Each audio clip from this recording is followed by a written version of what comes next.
अब मैं घुमा फिरा के ले आऊं, मेरी असेसमेंट ये है कि मिनिमम 15 से 20%, 10 से 15-20% हमारा जो 2024 का फिगर होगा 2019 के चुनाव से ऊपर होगा। सर, 24 की बात हम यहाँ कर रहे हैं, लेकिन इलेक्शन में क्या होगा जनता जनार्दन है, असेसमेंट हम सभी यहाँ पर देख रहे हैं। लेकिन 24 से की शुरुआत में ही एक बहुत बड़ा महापर्व हम कह सकते हैं जो देश मनाने वाला है, वो है राम मंदिर का स्थापना, यानी कि हमारे प्रभु श्री राम की प्राण प्रतिष्ठा, जिसको लेकर प्रधानमंत्री नरेंद्र मोदी ने कल ही निमंत्रण स्वीकार किया है आधिकारिक तौर पर। और ये दिन बहुत बड़ा होने वाला है क्योंकि करोड़ों भक्तों की भावनाओं से जुड़ी हुई, आस्था से जुड़ी हुई और दशकों के इंतजार को खत्म करने वाला दिन है। इसको लेकर आप क्या कहेंगे? मैं सिर्फ यही कहूंगा कि हर एक जो हमारे बहन भाई भारतीय नागरिक हैं उन सबके लिए बहुत खुशी, और मैं उसको डिस्क्राइब नहीं कर सकता कि राजा राम 500 वर्ष के बाद अपने महल में दोबारा से होंगे। तो मैं अगले साल 22 जनवरी की बात नहीं कर रहा हूँ, अभी पीछे रामनवमी हुई, अगले साल हम सब लोग आपके साथ जाके अयोध्या में we will join the celebrations.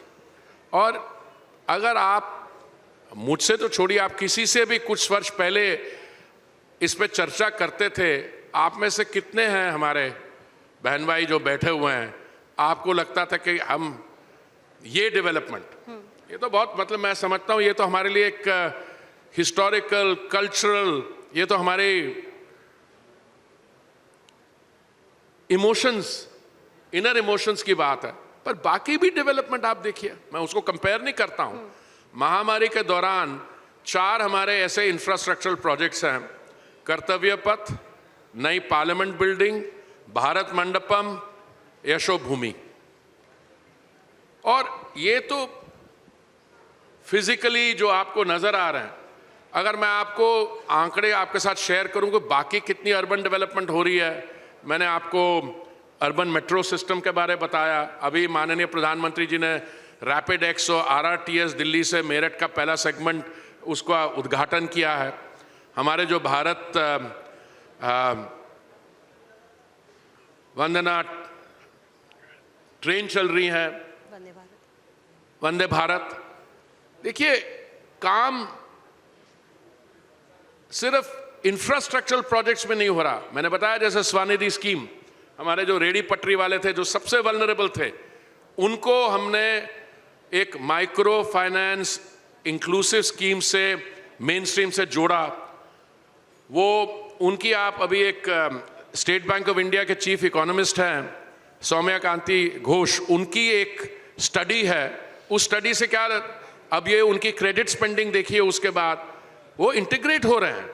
देखिए, जब बिल्कुल इकोनॉमिक लॉकडाउन था तो पहले 10,000 रुपए का जब उनको लोन मिला तो उन्होंने, इतना कर्ज था उन पे कि पहले 2-3 हज़ार रुपए तो है कर्ज लौटाने में लगे, उसके बाद इसको वर्किंग कैपिटल यूज किया और ऐसी स्कीम बनाई कि अगर 10,000 रुपए का अगला लोन लेने में इसमें कैशबैक जो मिला तो 7% जो इंटरेस्ट था वो भी नहीं देना पड़ा उनको। 10,000 का लोन, 20,000 का लोन अगला, तीसरा 50,000 का, और 68% हैव रीपेड देयर लोन्स।